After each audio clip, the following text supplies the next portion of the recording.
तर आज आपण संख्या आणि संख्येचे प्रकार म्हणजेच इंग्लिशमध्ये numbers and types of numbers या भागापासून सुरुवात करणार आहोत. तर पहिली संख्या आहे नैसर्गिक संख्या. तिलाच मोज संख्या किंवा इंग्लिशमध्ये नॅचरल नंबर्स असं म्हणतात. तिचं एन अक्षर capital N for natural numbers या अद्याक्षराने दाखवलं जातं. तर नैसर्गिक संख्या किंवा मोज संख्या म्हणजे काय? तर ज्यांची सुरुवात 1, 2, 3, 4, 5, 6 असं अनंत घरापर्यंत वाढत वाढत जाते. म्हणजे त्याला इन्फिनिटी असं म्हणतात. काय म्हणतात? इन्फिनिटी. इन्फिनिटी म्हणजे अनंत घरापर्यंत. त्या सर्व संख्यांना नैसर्गिक संख्या असं म्हणतात. मग त्यांची सुरुवात 1, 2, 3, 4, 5, 6 असं अनंत घरापर्यंत वाढत जातं. ते आपण सांगू शकत नाही. तर बऱ्याच वेळेला काही अडचणी यायला लागल्या. का? तर नैसर्गिक संख्या समजा 4मधून 4 मायनस केले, तर उत्तर येतं 0. मग कशा संख्या मोजायच्या? तर 0 या प्रकाराचा समाविष्ट करण्यासाठी त्यांनी संख्येची सुरुवात शून्यापासून केली. तर त्याला पूर्ण संख्या असं म्हणतात. पूर्ण संख्या म्हणजेच होल नंबर्स. त्याला डब्ल्यू या आद्याक्षराने दाखवले जातात. त्याची सुरुवात होते 0, 1, 2, 3, 4, 5, 6, 7, 8 असं अनंत घरापर्यंत वाढत वाढत जाते. इन्फिनिटी म्हणजेच. तर त्यांना पूर्ण संख्या म्हणजेच होल नंबर्स असं म्हणतात. आपण बघितलं याच्यामध्ये नॅचरल नंबरचाही समावेश आहे. त्यांची सुरुवात 1, 2, 3, 4, 5, 6, 7.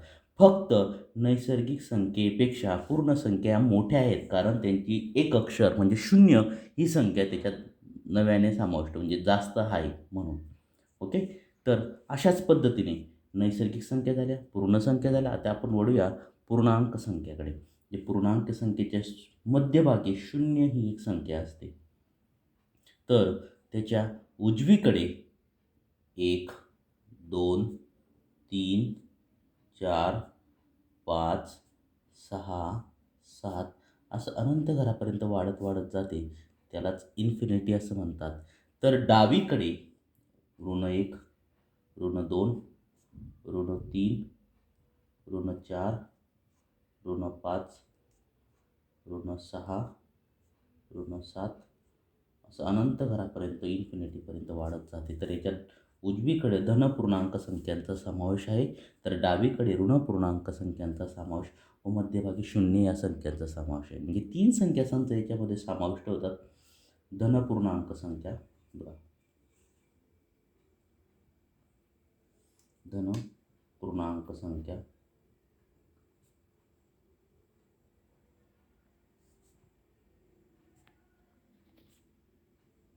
त्याच्यानंतर इकडं ऋणपूर्णांक संख्या,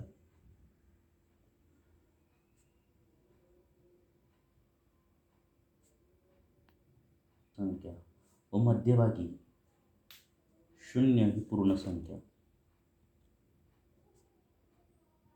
यांचा समावेश होतो. म्हणजे 3 संख्यासंच समावेश झाला. हीच गोष्ट आपण थोडक्यात संख्या रेषेवर दाखवू. मध्यभागी 0 आहे, तर उजव्या बाजूला 1, 2, 3, 4, 5, 6 असं अनंत घरापर्यंत वाढत वाढत म्हणजे इन्फिनिटी अनंत घरापर्यंत. तर डाव्या बाजूला -1, -2, -3, -4, -5, -6 असं अनंत घरापर्यंत म्हणजेच इन्फिनिटीपर्यंत.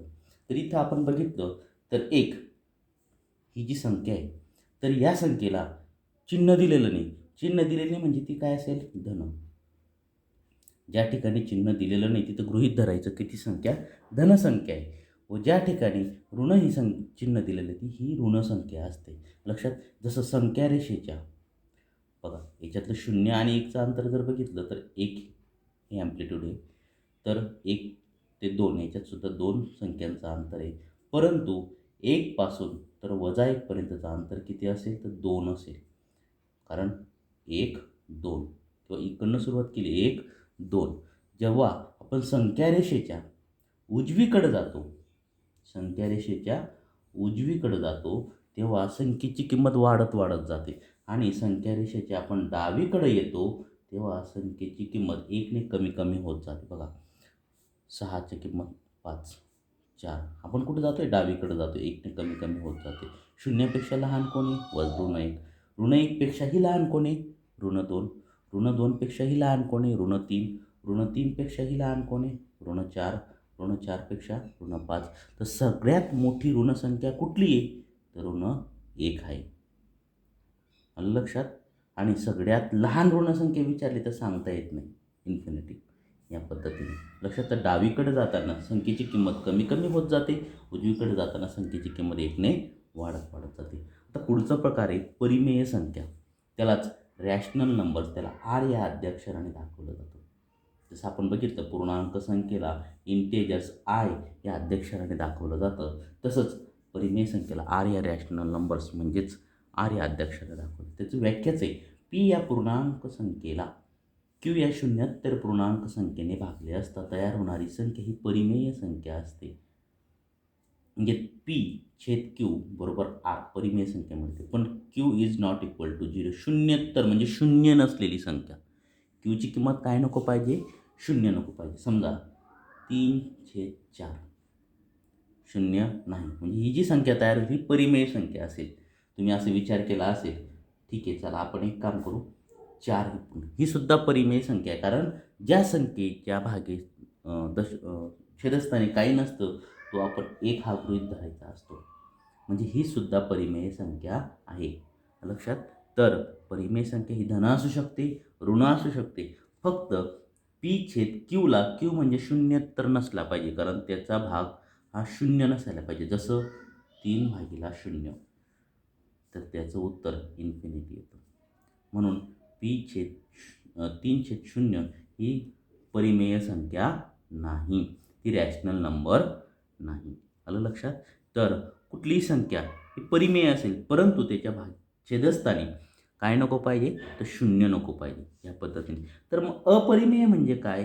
त्यालाच इरॅशनल नंबर्स म्हणजे आय या अध्यक्षराने दाखवलं जातं.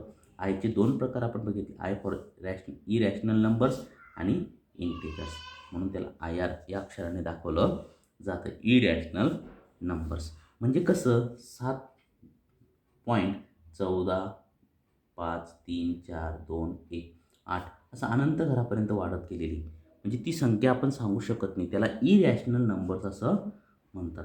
जसं वर्गमुळात 2. वर्गमुळात 2ची किंमत जर बघितली 1.43 पुढं पुढं अनंत घरापर्यंत वाढत गेलेली, ते सांगू शकत नाही. म्हणून तिथे लिहितात 1.43 बार. म्हणजे काय? ही संख्या बारने लिहिलं जाणार. तर ही संख्या पुढं पुढं वाढत गेलेली आहे. म्हणून हिला इरॅशनल नंबर्स म्हणजे अपरिमेय संख्या असं म्हणतात. जसं वर्गमुळात 3, वर्गमुळात 5. जर तुम्ही वर्गमुळात 4 घेतला तर याची किंमत काय येते? 2. म्हणजे ही काय झाली? परिमेय संख्या. लक्षात. ती काय झाली मग? परिमेय संख्या. परंतु जी संख्या दशांश चिन्हानंतर अनंत घरापर्यंत वाढत जाते त्यालाच अपरिमेय संख्या असं म्हणतात. जसं पायची किंमत 22/7. पायची किंमत 22/7. तर ही सुद्धा अपरिमेय संख्या आहे. जर तिचं आपण उदाहरण घ्यायचं म्हटलं, ही सुद्धा परिमेय संख्या. तिचं उदाहरण घेऊ आपण. तिला दशांश चिन्हाने भाग देऊन बघू. 7 × 7 7 × 21. किती उरला? 1 उरला. एकावर ठेवला. परत 0 देऊ आपण. भाग देऊ. 7 × 7. परत 3 उरले. 7 × 7 10 मधून 7 गेले, 3 उरले.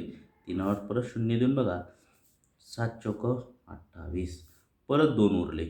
2वर ठेवला 0. परत 7 दून 14. परत किती उरले? 6. 6वर ठेवला 0. 7 7 चा 42 साईन 7 7 7 49 7 8 56 7 9 7 8 56. परत 4 उरले. 4वर ठेवला 0. 7 चौक 28. 7 5 35. वाढत वाढत जाते की नाही. म्हणून पाय ही सुद्धा काय आहे? अपरिमेय संख्या आहे.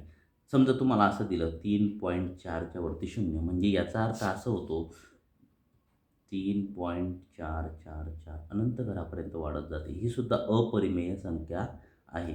किंवा तुम्हाला असं दिलं 4.15च्या वरती बार दिला, म्हणजे याचा अर्थ असा होतो 4.15 बार. म्हणजेच 15 काय होते? बार. म्हणजे त्याचा अर्थ असा होतो 4.15 या 15 गटाने वाढत जाते. लक्षात. किंवा असंही देऊ शकतात 5.135 बार. म्हणजे त्याचा अर्थ असा होतो 5 135, 135 अशा गटाने वाढत वाढत जाते. आलं लक्षात? या पद्धतीने, म्हणून यांना एक सुद्धा अपरिमेय संख्या असं म्हणतात. काय म्हणतात? अपरिमेय संख्या. आता पुढचा प्रकार बघूया आपण, वास्तव संख्या. त्यालाच रिअल नंबर असं म्हणतात. म्हणजेच काय? त्याच्यामध्ये कोणतीही संख्येचा समावेश असतो. ती परिमेय संख्या असू शकते, अपरिमेय असू शकते, परिमेय असू शकते, पूर्णांक असू शकते, पूर्ण संख्या असू शकते किंवा नैसर्गिक. सगळ्या संख्यांचा समावेश ज्याच्यात होतो त्यालाच वास्तव संख्या म्हणजेच रिअल नंबर असं म्हणतात. त्यालाच वास्तव संख्या म्हणजेच रिअल नंबर असं म्हणतात. कोणतीही संख्या असू शकते त्यालाच वास्तव. आपण एकूण 6 प्रकार बघितले: नैसर्गिक संख्या, पूर्ण संख्या, पूर्णांक संख्या, परिमेय संख्या, अपरिमेय संख्या, वास्तव संख्या. याच्यात थोडक्यात आपण बघूया. जर तुम्हाला विचारलं की नैसर्गिक संख्यांमध्ये सगळ्यात मोठ्यात मोठी संख्या कुठली असेल, मग तुम्ही काय सांगणार? सांगू शकत नाही. इन्फिनिटी. सगळ्यात लहानात लहान नैसर्गिक संख्या कुठली? तर 1. लक्षात? सगळ्यात लहानात लहान 1 आणि सगळ्यात मोठ्यात मोठी इन्फिनिटी. सांगू शकत नाही. जर पूर्ण संख्यांमध्ये तुम्हाला विचारलं की सगळ्यात मोठ्यात मोठी पूर्ण संख्या कुठली, तर इन्फिनिटी. सांगू शकत नाही. परंतु सगळ्यात लहानात लहान नैसर्गिक पूर्ण संख्या विचारली तर 0. सगळ्यात लहानात लहान पूर्ण संख्या 0. जर तुम्हाला आता इथं बघितलं आपण, सगळ्यात मोठ्यात मोठा धनपूर्णांक संख्या, धनपूर्णांक संख्या मोठ्यात मोठी सांगू शकतो का? इन्फिनिटी. सांगू शकत नाही. पण लहानात लहान, लहानात लहान धनपूर्णांक संख्या, लहानात लहान धनपूर्णांक संख्या किती आहे? +1. लक्षात? तर 0 ही शून्य ही अशी पूर्णांक संख्या, तिला काहीच किंमत नसते, परंतु तिच्या स्थानामुळे या सगळ्यांना महत्त्व प्राप्त झालेलं आहे. तर मग अशी की सगळ्यात मोठ्यात मोठी ऋण पूर्णांक संख्या 1 आहे व सगळ्यात लहानात लहान ऋण पूर्णांक संख्या इन्फिनिटी सांगू शकत नाही. लहानात लहान ऋण पूर्णांक संख्या सांगू शकत नाही, तर मोठ्यात मोठी ऋण पूर्णांक संख्या ऋण 1 आहे. पुढचा प्रकार बघितला आपण, परिमेय संख्या म्हणजेच रॅशनल नंबर. तुम्हाला सांगितलं त्याचा छेदस्थानचा अंक हा 0 नको पाहिजे. कोणतीही संख्या असेल तर त्याला परिमेय संख्या असं म्हणतात. अपरिमेय संख्या तिचं की ही अनंत दशांश चिन्हानंतर अनंत घरापर्यंत वाढत जाते, जे सांगू शकत नाही, त्यालाच अपरिमेय संख्या असं म्हणतात. आणि वास्तव संख्या ह्या सर्व संख्यांनाच वास्तव संख्या असं म्हणतात. जर आपण व्हेन डायग्रामच्या स्वरूपात बघितलं, सगळ्यात लहान संख्या असेल तर नैसर्गिक संख्या, तर त्याच्यापेक्षा मोठी संख्या बघायची असेल तर तुम्हाला माहिती आहे त्याच्यापेक्षा 1 संख्येने मोठी म्हणजे 0, तिला म्हणतात पूर्ण संख्या. तिलाच W या अक्षराने आपण दाखवू. आलं लक्षात? तिच्यापेक्षा मोठी संख्या इंटेजर्स म्हणजे पूर्णांक संख्या, त्याला I या अक्षराने आपण दाखवू. त्याच्यापेक्षा मोठी संख्या काय? रिअल नंबर्स म्हणजे रॅशनल नंबर्स, त्याला R A अक्षराने दाखवू. Rational numbers. पुढचं इरॅशनल, हिच्यापेक्षाही मोठी संख्या, त्यांना आपण IR या अक्षराने दाखवू. सॉरी W या अक्षराने दाखवले. सगळ्यांचा समावेश होतो ते W. परंतु रिअल नंबर्स, परंतु याच्यात एक छोटासा प्रकार असतो, तो म्हणजे अपरिमेय संख्या. तो वेगळ्या अक्षराने दाखवला जातो. तो यांच्यात दोघांमध्ये समाविष्ट नसतो. म्हणजे तो नंबर्समध्ये नसतो, नॅचरल नंबर्समध्ये नको, होल नंबर्समध्ये पूर्ण संख्यामध्ये नसतो, इंटेजरमध्ये I मध्ये नसतो. रॅशनल नंबर्स त्याच्यापेक्षा मोठा संच आहे, परंतु इरॅशनल नंबर्स हा वेगळा आहे. लक्षात? या नॅचरल, होल, इंटेजर्स आणि रॅशनल यांच्यात तो समाविष्ट होत नाही. तो इरॅशनल नंबर्स असतो आणि या सगळ्या संच मिळून तयार होतो तो रिअल नंबर्स. R या अक्षराने दाखवलं जातं. लक्षात? काही अडचण असल्यास परत विचारा कमेंट बॉक्समध्ये, मी तुम्हाला पूर्णतः माहिती देतो. तर आज आपण संख्या व